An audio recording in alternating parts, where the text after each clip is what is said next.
Great. Good morning, everyone.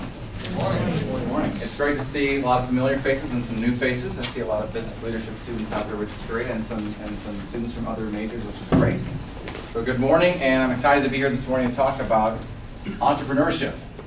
In a sense, I wrote the word entrepreneurship up here to keep that in the back of our minds today. We're going to talk about 3 critical ingredients to starting a business or a ministry. There's a lot of overlap there, and we talk a lot about that in business leadership. I teach the entrepreneurship course, Business BU 311, here at Kuiper College, and that course is actually coming up next semester. So this may be a little bit of a commercial or a tease for that. Anyone's welcome to sign up for that. You don't have to be a business leadership major to do that. So I wanted to share, first of all, this summer I had the opportunity in my church. I go to Tabernacle Community Church in the Alger Heights area here at Grand Rapids. I had the opportunity to teach in a pilot program we're starting called the Youth Entrepreneurship Leadership Program. And this was a pilot project that got a good shot at some grant funding to grow in helping teach entrepreneurship to middle school and high school age students in low-income families, low-income community in the Alger Heights, Grand Rapids area. In fact, these are 2 of the families that are good friends of mine from church, and some of their children were students in the class this summer. So I was one of the 2 instructors that went this route. Some of you may not know, Grand Rapids was named recently, last year, the 2nd worst city in America for an African American to start a business. So Grand Rapids is often named as a top city in many great things. Art Prize this week is, of course, the world's largest art competition, and there's lots of outstanding economic development in Grand Rapids. We've been blessed for many years. That's a good thing. So this is kind of a little bit of a sore spot that's popped in there. And so our church, it's a heavily racially diverse church, 50% African American, 50% Caucasian, is a place where we want to, and our family on the left, even one of our pastors, really want to promote entrepreneurship from a Christian perspective. And not just for raw economic growth, but because God loves it, and in Scripture it's very clear, He wants us to use the image of God, Him being the creator, to create in His name, to bring real value going forward. So today is some of the concepts I'm going to highlight of what I was teaching the students at Tabernacle Community Church this summer. Now, first of all, before we dive into the 3 critical ingredients that I taught about, there's some foundations to start with. So those are really presuppositions. What are key ingredients you have to have in place before you would open your own business, start your own ministry? I would argue go out and be a missionary to really start a new venture. You're putting your life on the line. So first of all, I think first and foremost, we have to be following our Lord and Savior Jesus Christ, really following His vision. So Matthew 6, of course, right, a familiar verse. Seek first His kingdom and His righteousness, and all these other things will be added to you as well. Look at your primary objective. So the vision, somebody's vision is where you're going off from. And of course, we see a lot in the world, and definitely in the business world, people following their own selfish vision, right? They're going after their own profit motive, and they're following their own heart. Scripture teaches us to be very different. Countercultural. Follow first after God's kingdom, and then the other things will be added to you as well. In fact, one of my favorite quotes is actually ironically from the rock star Bono from the band U2. But he said about 10, 11 years ago at a leadership conference, it just really pierced me in the heart. He said to Bill Hybels in an interview, he said, don't ask God to bless what you're going to go do. Find what God's already doing. Jump into that, and then you'll be blessed. And for me, that was a critical moment of affirmation for me to think about changing the direction of my own life. And that was my wake-up moment, the bell ringing in my head about whose vision do I want to follow. Do I want to follow the vision of Marc, what's going to make me happy, or am I going to follow after what God's heart is wanting to do? The other elements you can see on the screen, things like honesty and integrity, these are critical foundations that are going to be necessary for anyone to start a business, start a ministry, to run with. You've got to have incredible energy. Any new ministry is going to have incredible ups and downs. How are you going to handle it? Where's your energy source going to come from? What are you going to do there? You've got to have intelligence and wisdom, if not just in yourself, but with those around you. We are living community. We don't start businesses entirely alone. Sometimes it looks like that in the news or in business, but that's not the case. We have to draw on intelligence and wisdom to make those decisions, to handle the challenges that come at us, the opposition that's there, and courage. We have to have some courage. So again, none of us are perfect in any of these areas, and you don't expect any of us to be, but you've got to have at least a good dose of this to be able to take that leap and start a business, start a ministry, open a church, whatever that may be. Okay, so the 3 critical ingredients. I can only tease this so long. I have to lead up to this. That's what we're going to talk about today. There's really 3 intersections of 3 ingredients that are really critical. First one is passion. We're going to talk about each one of these. Another one is expertise. For those of you I've had the pleasure of having in class, you know I like to write on boards and fill up boards. So you'll see me do a little bit of that today. And then thirdly, we've got to have very clear market demand. Of course, a business professor wouldn't miss the opportunity to talk about supply and demand.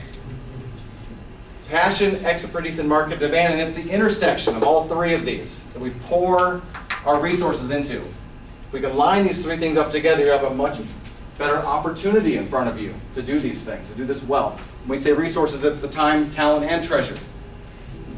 Pouring our whole lives into something is what it takes when you think of the self-made millionaires or whatever the capitalist stories we have in the United States.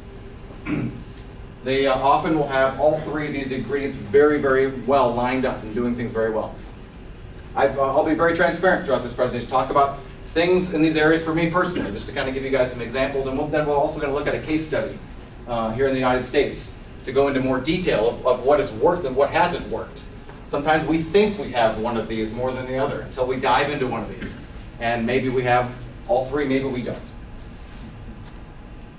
So let's talk a little bit about passion first. Where does passion come from? How do we get inspired about things? Passion is a great word that's used a lot more now in students' generation than when I was a student. Which is great. This is awesome, and this is very important and effective for launching successful ministries and businesses.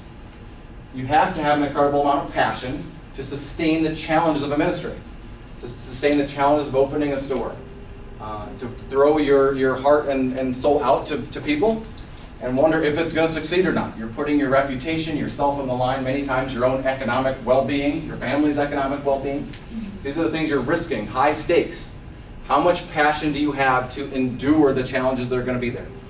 So if you think about where those inspiration things come from, many times it's an emotional response to something of great need, right? If I think of some of the areas that I'm passionate about in my life, if I would divide this circle into a few sections, I know for me, the issue of racism and racial relations is a huge issue for me, and I could explain why, but I don't want to get into a lot of details on all these, but racial reconciliation is not only biblical, but it's badly needed in this country.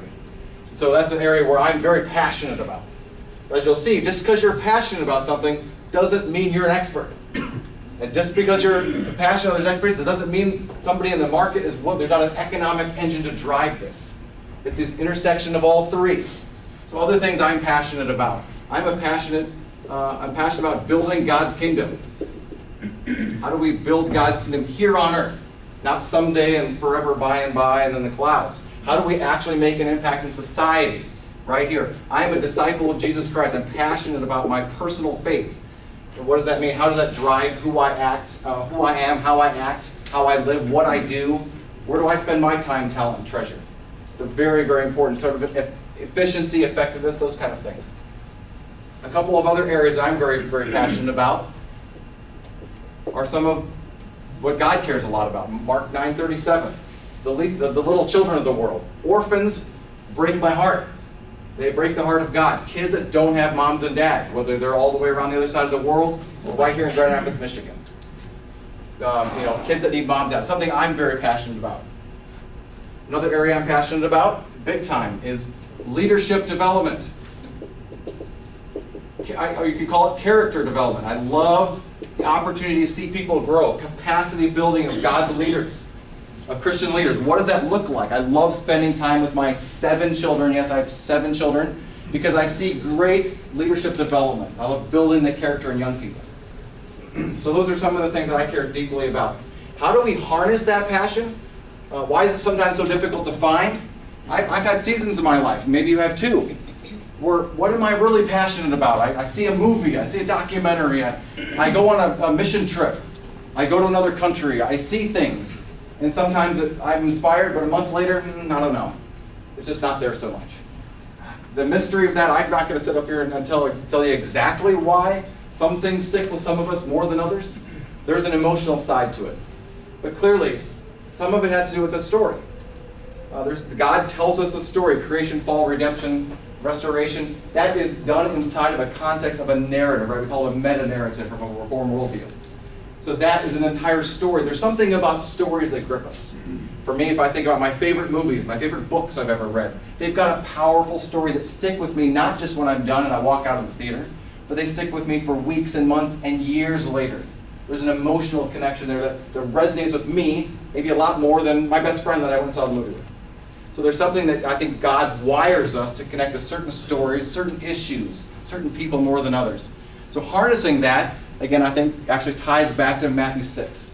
Finding what does God care about and connecting ourselves to His heart. The more we line ourselves up with His thinking, the more we're inspired by the Holy Spirit, the more we're going to follow the passions of Christ. And we'll find a great future from that. Okay, second, expertise.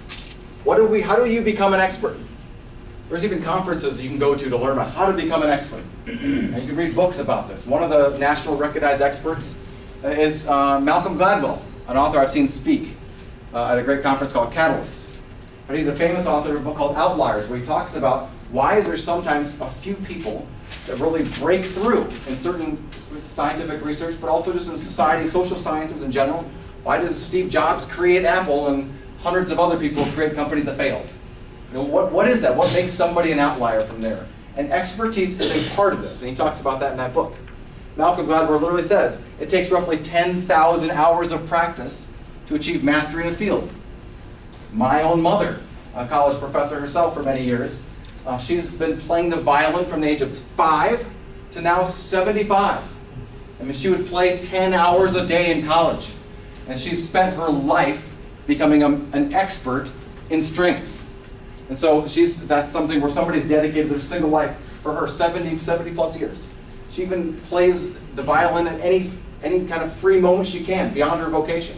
She plays in the Disneyland Orchestra, because I grew up in Southern California. So all kinds of crazy situations. I've watched somebody become an absolute expert in one very, very narrow field, and that's a great thing. I'm not saying that's negative. It takes expertise and passion and market demand. So for me, here's my life. I'm going to throw a few things up here for me, but for me, a big area of expertise I've had over 10,000 hours of practice in the field of marketing. Spent 19 years doing marketing as my job. If you think of 10,000 hours, you can break that down and say, well, what happens if someone spent 40 hours a week doing that for 50 weeks a year? You've got, that's 2,000 hours. 2,000 hours times 5 years of doing that is your full-time job. You hit 10,000 hours. You become an expert. In the business world, a lot of times you'll see sort of a 2 or 3 year mark. That's where someone is in a certain area, they become an expert in that job. Many times highly talented, highly sought after business people are then promoted to another area, so they're doing something else for 2 or 3 years. Again, there's not a light switch that at 9,999 hours I'm not an expert, then I cross 10,000, I become an expert. Of course, that's crazy. If you spent several thousand hours, you're obviously getting to be an expert in something. But if you spend that much time, I've had the chance to spend more than 10,000 hours doing marketing. So by that sheer experience and volume, that's an area I've become an expert in. Same as the area of leadership. I've had a chance to supervise people and lead people in different capacities. I've been for almost 20 years in the business world. So that's an area for me I've become an expert in.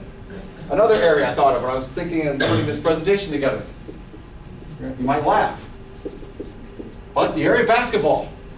I spent thousands of hours playing basketball through middle school and high school. I literally did. And I've spent thousands of hours watching the game of basketball and coaching the game of basketball. I've had a chance to study and learn under a Hall of Fame coach in basketball, listen to Hall of Fame coaches. So here's an area where I've got basketball knowledge. I wouldn't call myself an expert in basketball playing. You won't see me on TV next in a month or two when the NBA season starts. But it's an area of expertise. I actually have a bunch of knowledge, more than 10,000 hours in that area for me. Another area is I wouldn't quite get to 10,000, but I've been playing the viola since I was a very young child. Then my mom and the requirement of what that looked like. So the intersection of some of these things, some of them line up well, some of them don't.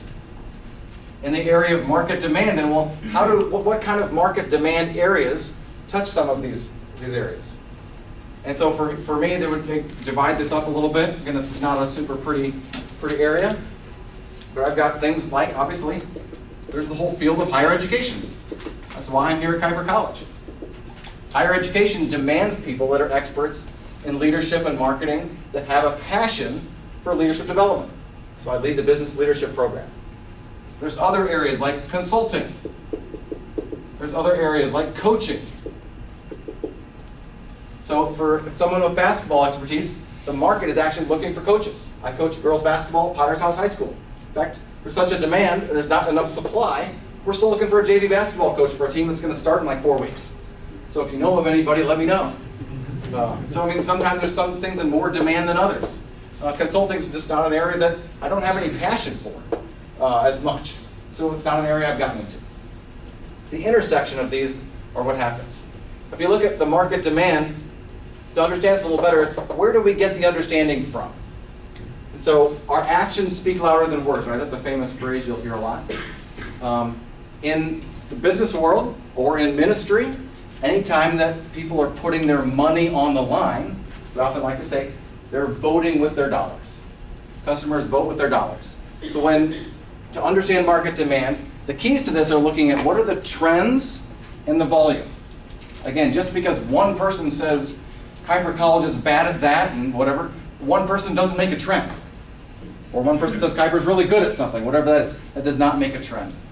In business and in ministry, what's important is look at the volume of information, what's going on, and what's the trend, was that going up or down? I spent and had a lot of success in my career at Pella Windows and Doors by looking very closely at the sales of our windows and doors. What was going up, what was going down, and why? Why were people choosing certain windows rather than other windows? Frankly, why were they choosing certain features and benefits than others? What was the reasoning behind it? Talking to customers, and really the understanding comes from the customers. So a customer-focused ministry, a customer-focused business is critical to understand this market demand. It's not that I went out there and told the Pella Windows customers which product they should get. I went and listened to what they were doing by looking at how they spent their dollars.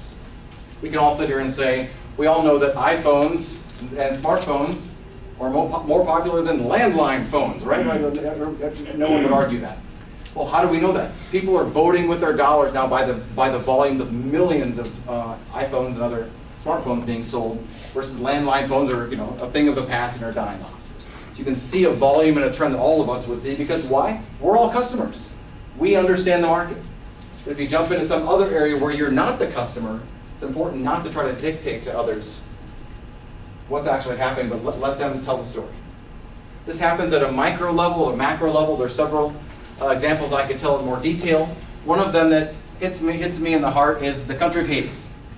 It's a country one of the countries that Bethany Christian Services works in. When I worked at Bethany, we saw incredible poverty and orphans there that have incredible potential but are in a very, very difficult spot.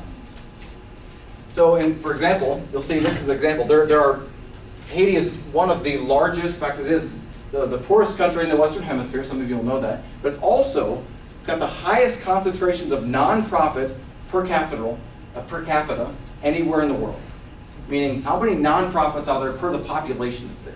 There are now in the range of 10,000 nonprofits in Haiti for a population a little under 9 million. That's like roughly the population of Michigan. Imagine if there were 10,000 nonprofit organizations in Michigan. That would be crazy. We do have a lot in Grand Rapids, but not anywhere close to 10,000. What's happened in Haiti? Last over 25-year period, from 1985 to 2010, more than $8 billion, billion with a B, has been given in nonprofit ministry, outreach, charity really, to the country of Haiti. So this is now passion, right? People are voting with their dollars. All this has been given. This is up to 2010. Passion, people giving money, moving there. All kinds, there's orphanages, there's ministries, all people giving money and time and talent, treasure. And it's some of the smartest people in the world. People from all over the United States and Western Europe, and people that know charity organizations, they're doing that there. They're saying there's massive need. There's incredible poverty. There's orphans. There's starvation. All kinds of things going on there. So you think, wow, what a perfect alignment of all three. What has happened in those 25 years? A 25% decline in standard of living. Things have gotten worse. 25% worse by most economic measures. So wait a second, how did that happen? You said if you line these three things up, it's going to work. These things are going to work. But the reality is, this was the outside world going into Haiti and telling them what that is. That's called market need assessment, and what we call that in business terms. It's the West, it's us from America coming and telling them, wow, you are hungry. While you are orphans, I need to come bring you charity. I need to come deliver for you these goods. In fact, after 2010, there was a giant earthquake in Haiti. And over the last 5 years, $9 billion more was pledged in 2010 after the earthquake to come and help. Oh my goodness, what a massive need. Unfortunately, the last 5 years have shown things are only heading further south. Why? Again, we're not actually listening to the customer, the actual people on the ground, letting them lead, let them tell us what they already have, what they need. Rather, it's now is a reverse market demand. So this market demand bubble can be very tricky. What we think is the market demand isn't always what the customer thinks. So as you start a ministry and you see a neighborhood or you see an opportunity, what you see as the opportunity may not be what they want. And you may end up causing more damage than good. You can look at Africa. There's all kinds of different examples I could go through here, but I'm going a little too, I don't have enough time to cover those. So the other case study I wanted to show that's a good example of this is poverty in the United States. 50 years ago, Lyndon Johnson launched the Great Society. There's a quote up there from him, and we're going to take our course toward the Great Society. There is incredible passion on the part of many in politics at the time, but many in the United States, looking at the poverty that was there. There was a lot of economic progress. So some people were doing really well in the United States, many others not. So this growing economic inequality, which has gotten, honestly, a lot worse in the last 50 years. But this launch at this time said, hey, look, we have a lot of passion. And right in there it says, we're going to have working groups, conferences, meetings, cities. This is the President of the United States. We're going to gather the best experts in the world, have passion and expertise, and guess what? We're going to pour tons of money into this. What's the strategy? Pour government resources. Let's go and do needs assessment. That's literally the term that was used back then. And whatever we find, let's pour resources into that area. 50 years later, that's the core strategy. Basically, the implications have been found that the needs-focused ministries generally compound dependence. You don't actually solve things. I don't have a number for how many billions of dollars, but it's a massive number for how much the United States government has spent on social service programs since the 1950s. And in many cases, have made things a lot worse, both economically and socially. There's been a lot of good done, a lot of heart, a lot of smart people, some isolated many good things, but there's also been an incredibly negative impact. Here's a quote from an urban resident back in 1969. When funding starts in Washington, D.C., passes to the states, then to the city, and finally gets to the neighborhood, not much money gets to us. The rules for spending don't match up with our real neighborhood problems. No one asks us what is needed. We are expected to be appreciative of a handout. So what do they say?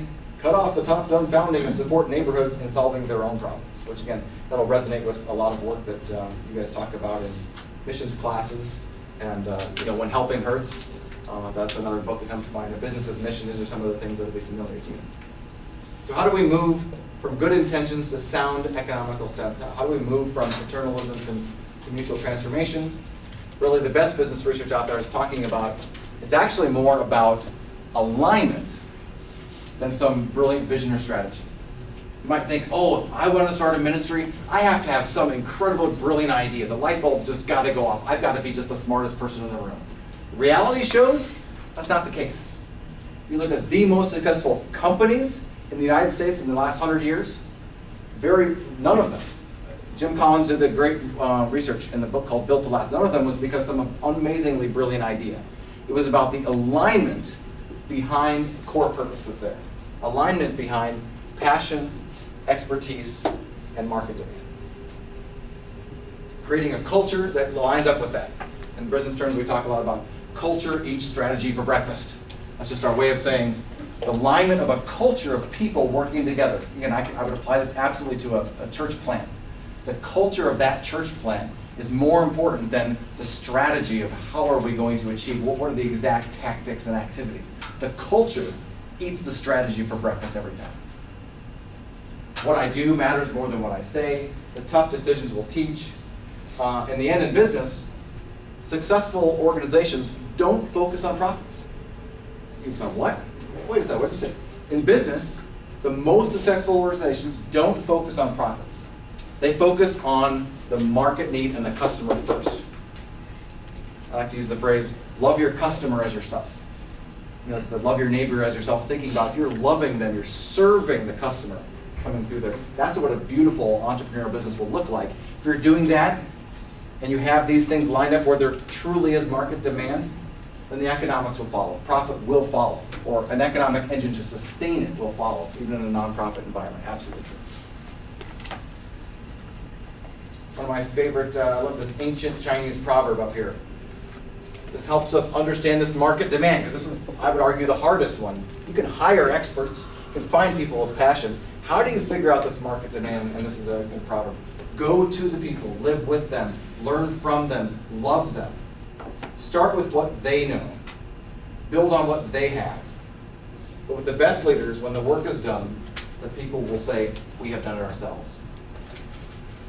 A great quote from President Harry Truman. You can accomplish anything in life provided you don't mind who gets the credit. This is from Jim Collins' great book called Good to Great. And I'll close the last 5 minutes or so. I think that's what time we have. 5 minutes, giving a couple of insights to not only how to launch a business or ministry, what key ingredients are there, but how do you accelerate and sustain a business? There's just a few highlights. The best in business research from Jim Collins talks about great leadership. In fact, in the book Good to Great, they did outstanding research looking at what companies went from being just okay companies to the very best and succeeding companies. And they tried to say, we're going to do it without looking at anything about leadership. We don't want about this to be the great man theory or someone just had this ingenious idea, because that's not what they saw. But even amidst the research, what they did find was something amazing they didn't expect. Was that there's a certain ingredient in the CEO or president or executive pastor, whatever that was, of a nonprofit, a church, a business, was something they found they called level 5 leadership. Level 5 leadership has 2 ingredients that are paradoxical and seen as very uncommon or not the common thinking of today's mainstream society. The 2 are what they call here a paradoxical blend of humility and professional will. So great leaders of great companies will have humility, meaning like the Harry Truman statement, that you don't think about yourself, you think about serving others, the love your customer as yourself approach. And then the other one is an incredible, intense professional will. That means that the ability to, a drive to want to continue to see that happen. When you start a ministry, when you start a church, there's opposition, there's challenges, there's major economic challenges, there's sometimes new culture, there's sometimes literal spiritual opposition, and some scary, scary stuff you might face. So the will to push through in those kind of circumstances goes back to the courage, and it goes back to where's your source of energy coming from? How are you going to sustain that? The level 5 leader is a great example of that professional will to continue and thrive. Level 5 leaders have something Jim Collins calls the window and mirror analogy. So in terms of looking at leadership, we're always as leaders evaluating what's going on and helping lead the people around us to how are they going to adjust to challenges, right? So again, challenges can come from any different direction when you start a ministry, start a business. And so what a level 5 leader they found was this amazing consistency across research. They found that when they would look out and see a good situation going on, they would go out there and they would look out a window and look out to those around them and say, wow, our ministry, our business is thriving, so I want to give credit to all the people around me. It's like a window. I'm going to look out the window. It's not about me, but the credit goes to everyone else in the organization. At the same time, if things were really going bad, things are going south, things are struggling, would turn around, instead of looking out the window, turn to look at the mirror. Look at himself, herself. Look in the mirror and say, what is it about me? What can I change and do to face this? What have I done to cause this challenge? What have I missed, maybe with the market or the customer or whatever else situation's happening there?